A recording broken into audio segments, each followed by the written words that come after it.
दिखाया था कि बैटरी डिस्चार्ज होगी। अब वही सवाल दोबारा लगाओ।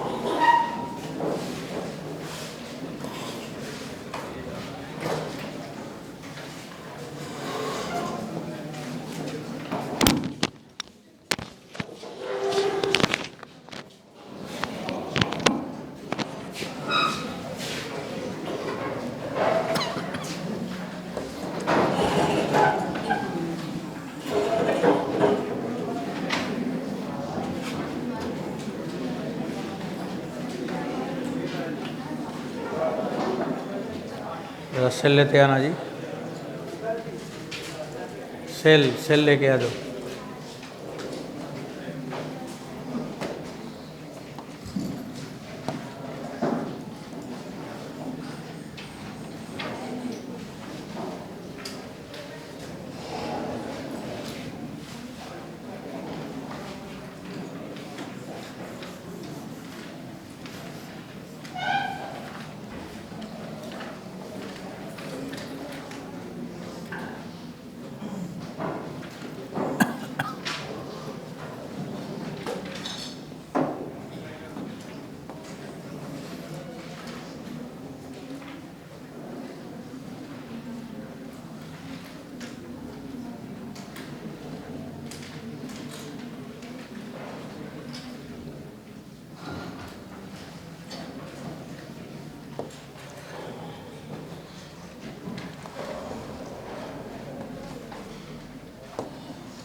देखो यहाँ पे जो कल सवाल किया था उसी के आगे का अगला सवाल है।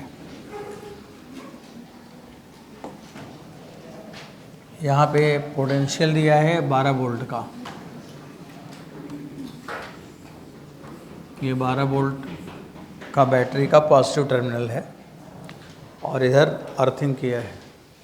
ठीक है, रख के जाओ। अब देखो यहाँ पे जो कैपेसिटी, यहाँ रजिस्टर है 6 ओम, यहाँ पे है 3 ओम, यहाँ पे 3 माइक्रोफैरड और ये 6 माइक्रोफैरड। ये कैपेसिटर है C1 और ये कैपेसिटर है C2 और यहाँ पे स्विच है A और B 2 पॉइंट। ऐसे ही एक सवाल कल भी किया था, उसमें इसमें कुछ अंतर है। उसमें कैपेसिटर दोनों एक तरफ था और इसमें इधर उधर है। अब तीसरा सवाल नहीं बनता। तीसरा सवाल बना पाओगे? दो ही तरह का बनेगा, या तो वो या तो ये, या तो डिस्चार्जिंग होगा और या तो चार्जिंग होगा। तो उसमें कैपेसिटर क्या हुआ था? डिस्चार्ज। तो यहाँ क्या होगा? चार्ज। यही पूछता है, तो देख के तो जान जाओगे ना क्या होगा। अब ऐसे बना रहेगा तो पूछेगा कि क्या यहाँ पे सेल का डिस्चार्जिंग हुआ कि चार्जिंग? क्या पूछेगा? सेल का क्या हुआ? चार्जिंग। और पहले वाले में सेल क्या हुआ था? डिस्चार्ज। अब इसका आंसर तो जान ही गए हो। जो पूछता है एग्ज़ाम में वो यही है जो मैंने बोला, वो आपको पता है। अब उसके आगे सारे डेटा भी इसमें निकालना है। अब उसको देखो बच्चों, यहाँ पे 2 तरह का केस है। आपको निकालना है charge Q1, charge Q1, charge Q2 और टोटल चार्ज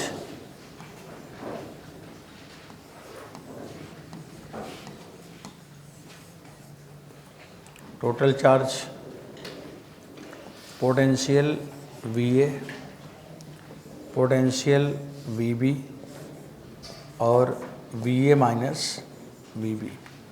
इतना कैलकुलेशन हम लोग इसमें करते हैं।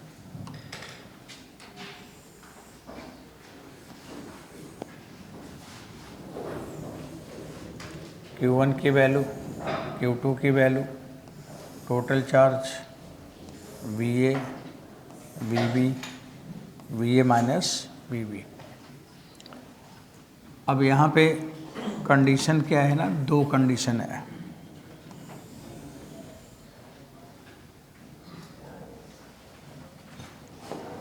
एक है स्विच ओपन और एक है स्विच क्लोज।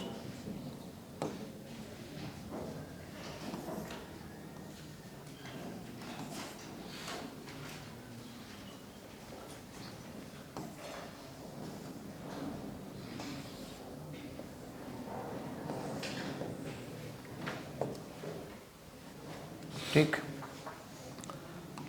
अब यहाँ पे पहले हम लोग लिखेंगे स्विच ओपन का केस।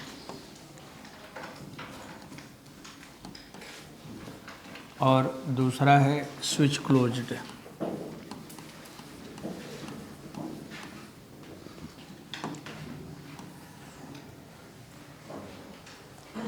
इसके बाद एक सवाल और होगा, कितना चार्ज स्विच से पास किया, अमाउंट ऑफ चार्ज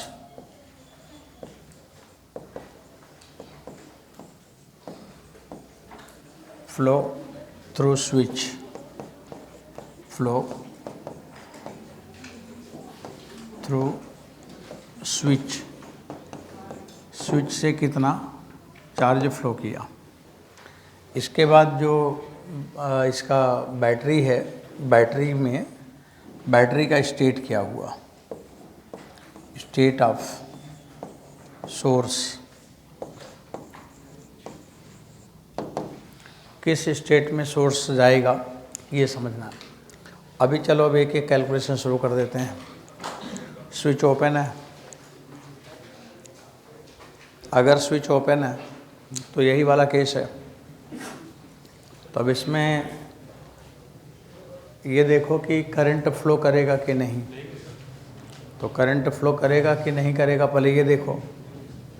अब करंट यहाँ रजिस्टर से तो चला मान लो, लेकिन आगे कैपेसिटर है तो करंट को ब्लॉक कर दिया। तो यहाँ पे DC ब्लॉक हो गया, इधर ओपन है। तो जब DC ब्लॉक हो गया मतलब करंट नहीं चला, I का मान 0 है। तो I का मान 0 है तो यहाँ से यहाँ तक का पोटेंशियल कितना होगा, 0, कोई वोल्ट नहीं आएगा। अब जब कोई वोल्ट नहीं आएगा तो जो 12 वोल्ट यहाँ है वही 12 वोल्ट फिर यहाँ होगा, क्योंकि यहाँ से यहाँ तक जब डिफरेंस 0 है तो 12 वोल्ट यहाँ है तो वही 12 वोल्ट यहाँ भी है। समझ आए बात। अब इधर देखो, इसमें कोई करंट आया, करंट इसमें कैसे आएगा, वो तो पहले ही कैपेसिटर है। तो इसमें करंट नहीं आएगा तो यहाँ भी वोल्ट कितना है, 0। अब अगर यहाँ 0 वोल्ट है तो यहाँ अर्थ है, अर्थ पे कितना वोल्ट होता है, 0। तो जब यहाँ से यहाँ तक कोई अंतर ही नहीं है तो ये भी कितना वोल्ट हुआ, 0। अब यहाँ पे 0 वोल्ट हो गया, यहाँ पे 12 वोल्ट हो गया। तो इस कैपेसिटर पे कितना वोल्ट मिला, 12 वोल्ट, 0 से 12। और इस कैपेसिटर को कितना मिला, 12 वोल्ट, 0 से 12। तो दोनों कैपेसिटर को सेम वोल्ट मिल रहा है। समझ आ रहा, 12 वोल्ट यहाँ भी मिल रहा है और 12 वोल्ट यहाँ भी मिल रहा है। अब दोनों कैपेसिटर में कितना कितना चार्ज है, Q1 का मान निकालेंगे तो CV मान है 72 माइक्रोकूलम।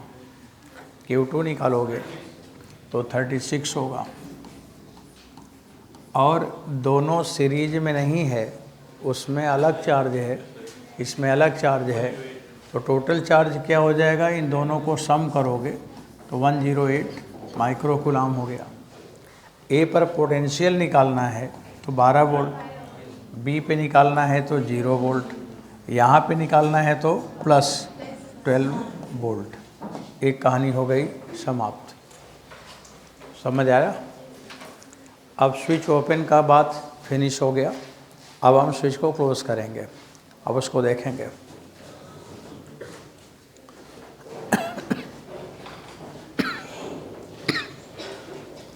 हो गया। अब स्विच को क्लोज किया जाए।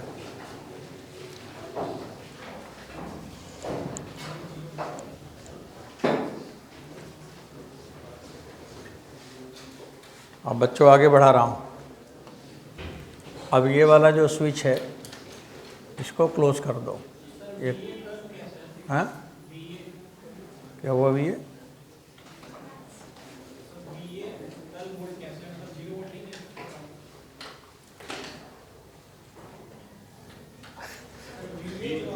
हाँ, पोटेंशियल कहाँ से मेजर करते हैं? तो अर्थ से मेजर करो, यहाँ से कितना आएगा? नहीं समझ आया? क्या समझ गए? इधर कोई है तो नहीं ना बोल्ट, तो फिर यहाँ और यहाँ तक का बोल्ट तो 12 वोल्ट ही होगा, और यहाँ भी कुछ नहीं है तो यहाँ से यहाँ तक का तो 0 ही होगा। तो यहाँ अर्थ से मेजर करोगे तो 0 आएगा, अर्थ से मेजर करोगे तो यहाँ पे 12 वोल्ट आएगा, क्योंकि इधर तो कोई वोल्ट है नहीं। ये डिफरेंस होता है, इसका ये मतलब नहीं कि 0 है। ये बता रहा है कि इसमें पोटेंशियल डिफरेंस 0 है। तो जो ऊपर वोल्ट होगा और उससे नीचे आएंगे तो कोई अंतर नहीं आएगा। ऐसे यहाँ भी कह रहा है कि 0 वोल्ट है। ये बोल रहा है कि ऊपर जो वोल्ट होगा और ये जो नीचे वोल्ट होगा उसमें कोई डिफरेंस नहीं आएगा। तो मेजर कहाँ से करते हो? अर्थ से। तो अर्थ से मेजर करोगे तो 0 ही तो जाएगा, और यहाँ पे कैपेसिटर है तो वोल्टेज ड्रॉप आएगा। समझ गए कि नहीं? हाँ, ये कन्फ्यूजन नहीं होना चाहिए, क्योंकि एग्ज़ाम में अकेले रहोगे, वहाँ समझ में जो अभी रहेगा वही वहाँ काम आएगा।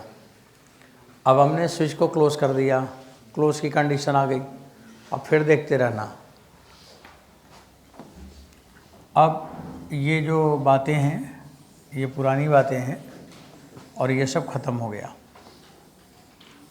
अब हमने जब स्विच को क्लोज़ किया तो फिर देखो क्या हुआ। इधर से करंट चलेगी और ये रास्ता मिल गया तो करंट ऐसे जाएगी और फिर करंट वापस अर्थ में आ जाएगी, तो इसमें करंट फ्लो करेगी। अब कितना करंट फ्लो करेगी? I बराबर V अपान टोटल R, तो 6 और 3 9, तो आंसर कितना हुआ? 4/3 एम्पियर। अब 4/3 एम्पियर करंट फ्लो करेगी तो यहाँ पे 6 ओम पर कितना वोल्ट का ड्रॉप आएगा? अब देखो ये मैं क्या बोल रहा हूँ, पोटेंशियल नहीं बोल रहा हूँ, क्या बोल रहा हूँ? पोटेंशियल में कितना ड्रॉप आएगा, मतलब पोटेंशियल में कितना अंतर आएगा, वो पोटेंशियल डिफरेंस है। अब पोटेंशियल डिफरेंस कितना करेगा? ये 6 ओम। V बराबर IR करो, 4/3 का इंटू 6 करो तो 8 वोल्ट आएगा। इसका मतलब यहाँ और यहाँ में 8 वोल्ट का अंतर है।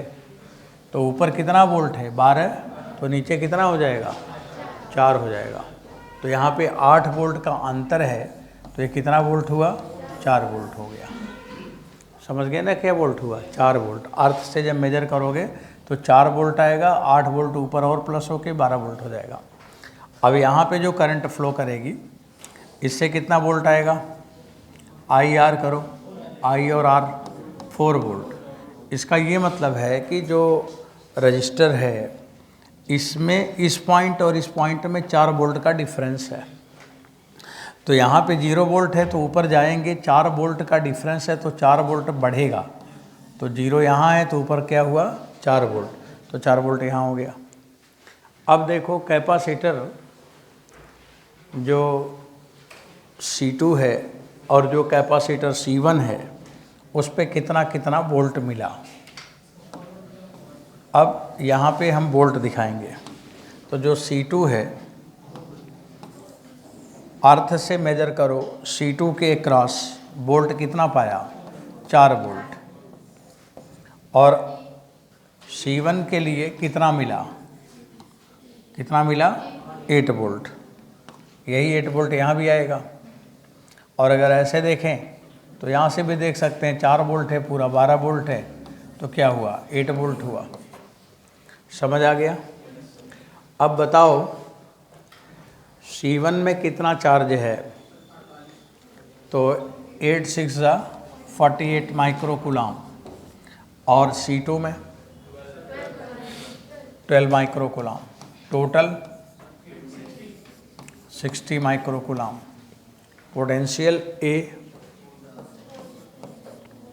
पोटेंशियल B, डिफरेंस, क्योंकि अगर किसी तार को जोड़ देंगे तो सेम पोटेंशियल पे कर देता है। तो दो तार को, अगर दो बॉडी को तार से जोड़ोगे तो दोनों का पोटेंशियल इक्वल हो जाएगा, इसलिए 0 हो गया।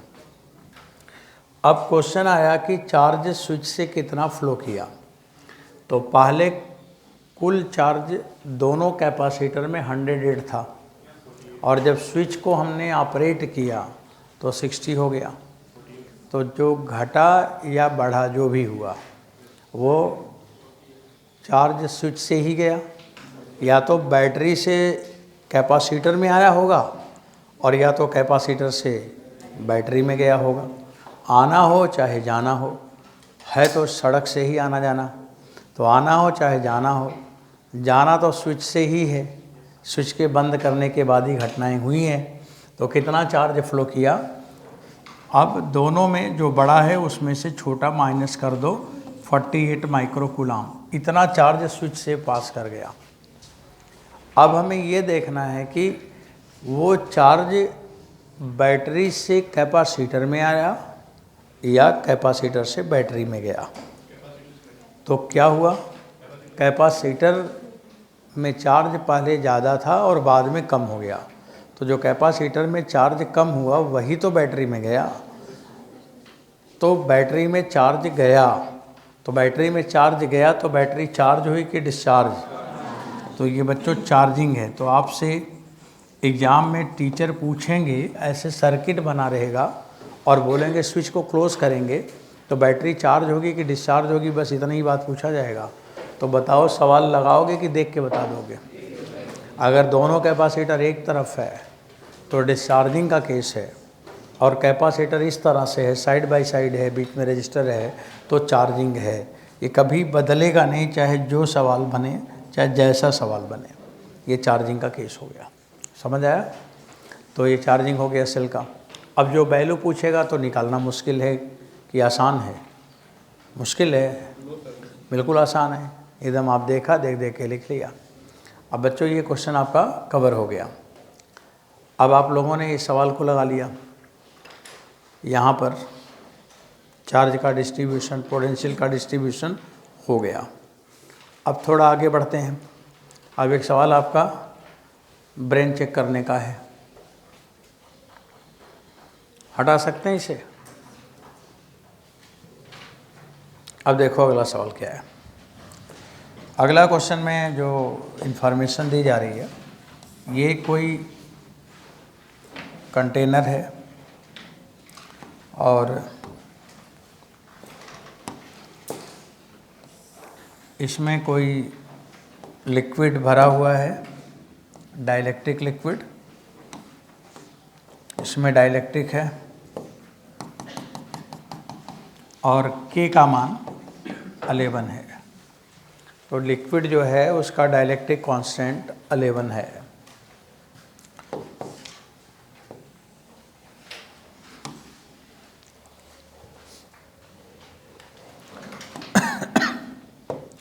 और ऊपर बच्चों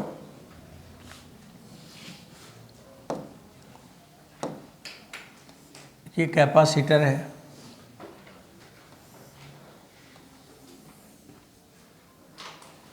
और ये कैपेसिटर का प्लेट है।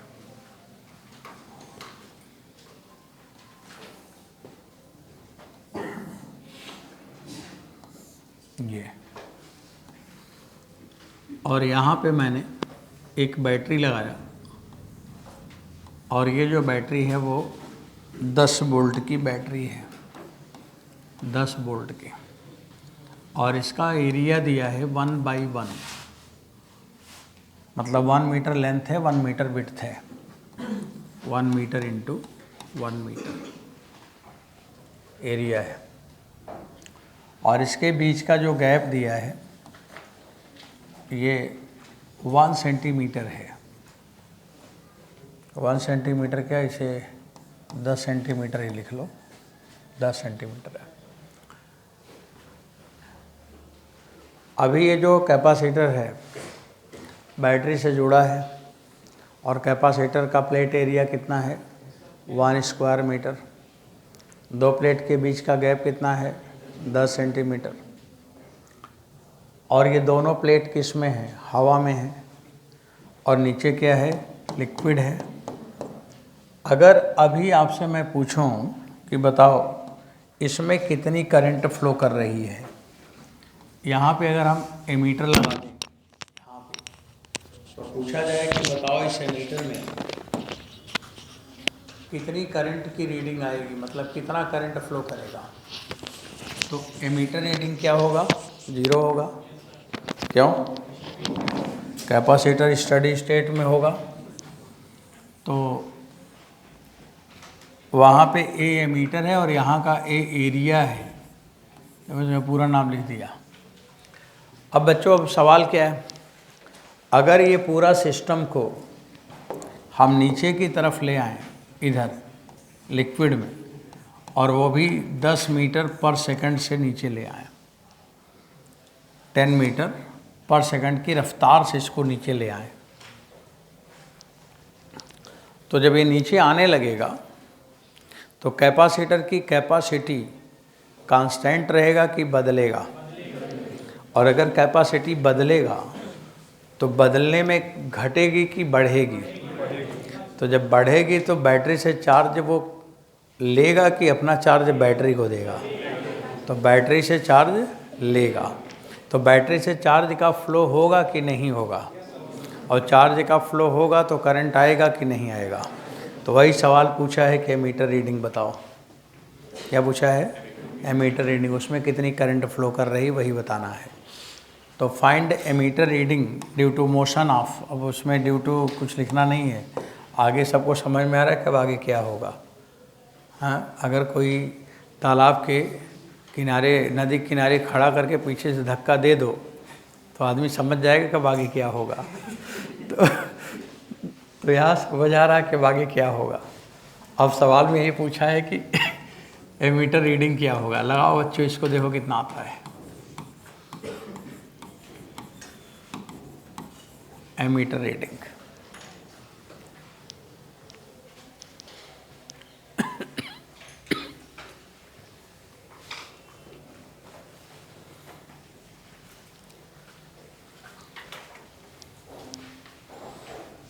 तो लगाओ, ऐसे ही सवाल आएंगे एग्जाम में, इसी मॉडल के क्वेश्चन आते हैं।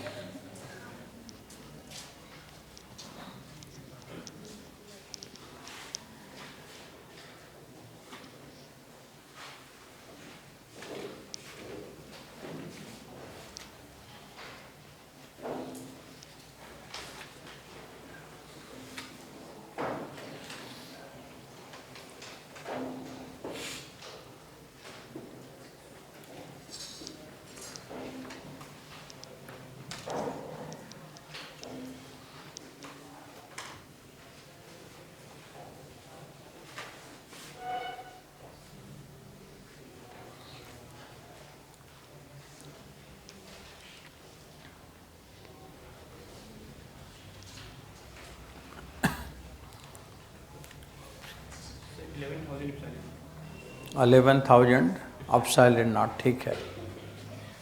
अभी देखिए आपके क्लास का आंसर तो आ गया, ठीक है। देखते हैं, कुछ थोड़ा बहुत अंतर दिख रहा है क्वेश्चन में। मैं लगाने चल रहा हूँ बोर्ड पे, बच्चों ज़रा देखना समझना। जब इसको हम नीचे जाने लगेंगे, लेके जाएंगे, तो धीरे धीरे कैपेसिटी बदलेगा। अब हम किसी इंस्टेंट पे देखें, एट इंस्टेंट, अब एट इंस्टेंट मतलब किसी टाइम पे मैंने देखा, तो केस ये है कि ये जो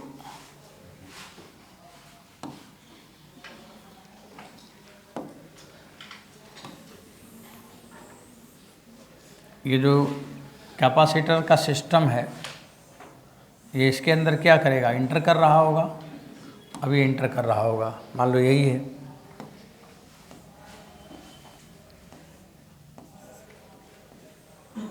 ये यहाँ पे आ गया, ये यहाँ पे आ गया।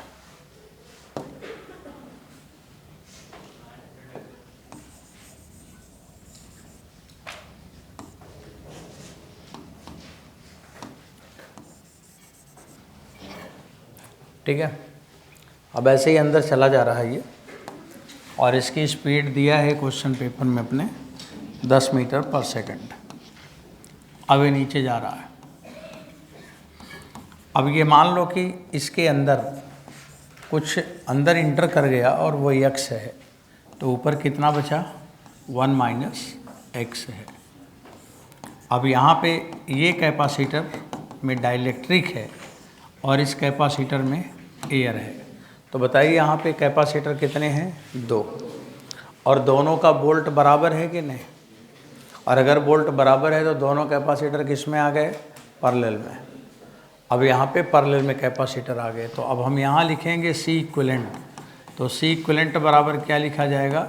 C air plus C medium. पहला काम ये है, एयर कैपेसिटर बताना। अब साइलेंट नॉट एरिया, एरिया क्या होगा? लेंथ और विड्थ अपान डी। डी का मान है वहाँ पे 10 सेंटीमीटर को बनाओ 0.1 मीटर। समझ आया? तो अब silent not a by D plus medium वाला बताना के।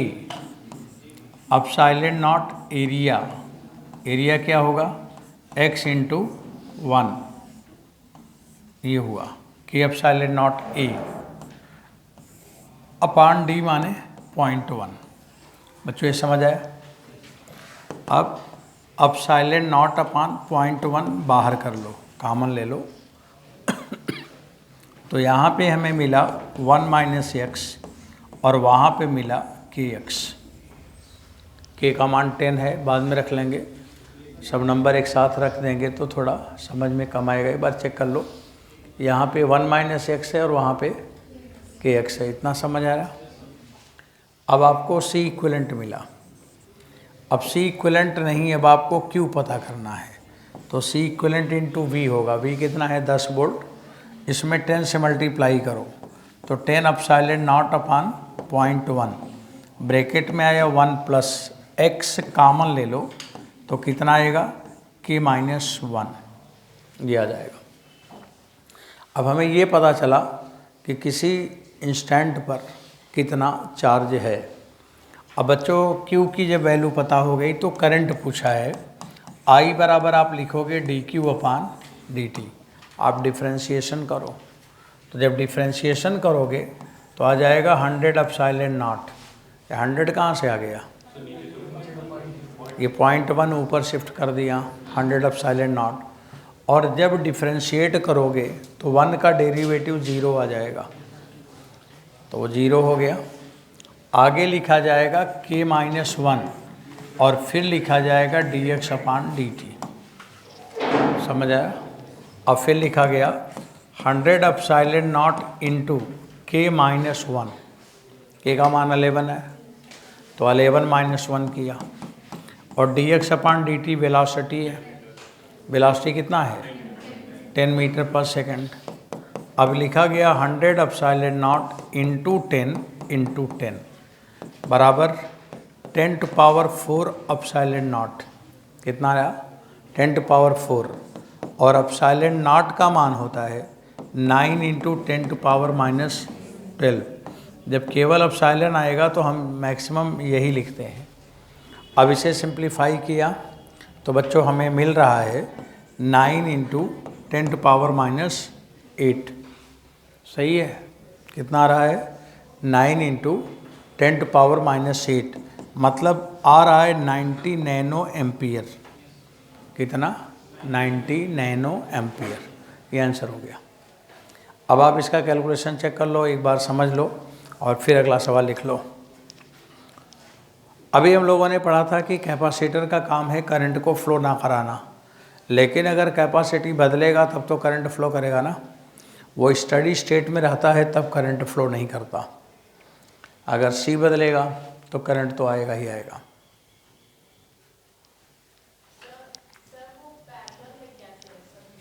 वोल्ट अगर कांस्टेंट है तो पैरेलल में ही रहता है।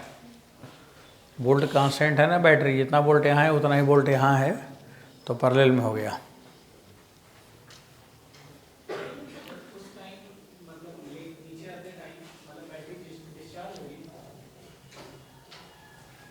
बैटरी तो डिस्चार्ज हो रही, बैटरी का चार्ज तो उसी में जा रहा है ना, कैपेसिटर में।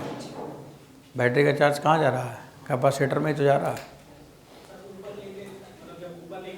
तो फिर वो कैपेसिटर से चार्ज बैटरी में जाने लगेगा, तो नीचे जाएगी तो बैटरी डिस्चार्ज होगा, और नीचे से ऊपर जाएंगे तो बैटरी चार्ज होगा।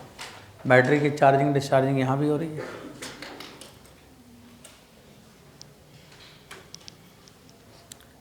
हो गया बच्चों? अगला सवाल लिखिए।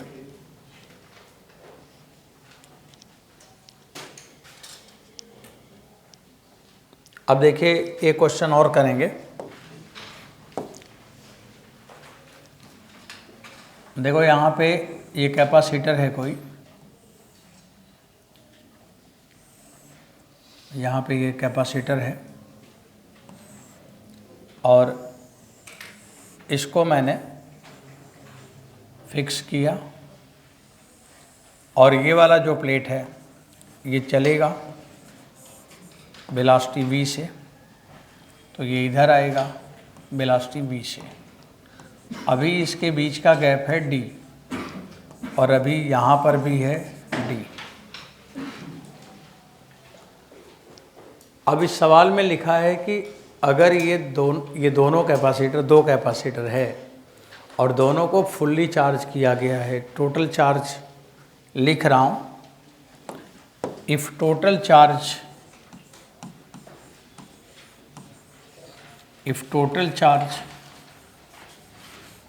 in both the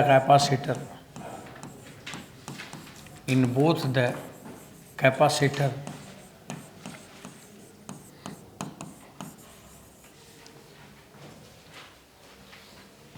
B, capital Q, if total charge in both the capacitor B, capital Q, ये दिया है। अब देखो इसमें क्या बोल रहा है कि जो पहला वाला कैपेसिटर है ये वाला, और ये दूसरा वाला कैपेसिटर है, इसका एक प्लेट v वेलोसिटी से इधर ले जाएंगे और एक प्लेट इधर v वेलोसिटी से ले आएंगे, और ये वाला जो है वो फिक्स है और ये फिक्स है। तो क्वेश्चन में ये पूछा कि यहाँ पे अगर मान लो कि करंट पूछा जाए, एमीटर रीडिंग, इसमें एमीटर लगा दिया, तो सवाल में पूछा है फाइंड एमीटर